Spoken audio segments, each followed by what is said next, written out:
খড়গপুরে দিলীপ ঘোষ সক্রিয় হয়েছেন আর তৎপরতা বাড়ালেন হিরণও।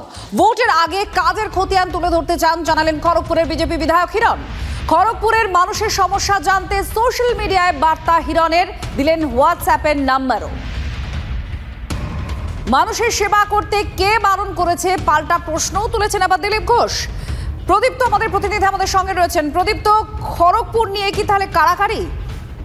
একেবারেই তাই, টানাপোড়েন রয়েছে বিজেপির অভ্যন্তরে। তার কারণ 2016 সালের পর থেকে ওই কেন্দ্রের সঙ্গে দিলীপ ঘোষ তার ভালো মন্দকে জড়িয়ে ফেলেছেন এবং তিনি দীর্ঘদিন ধরেই ওই কেন্দ্রকে নার্সিং করেন।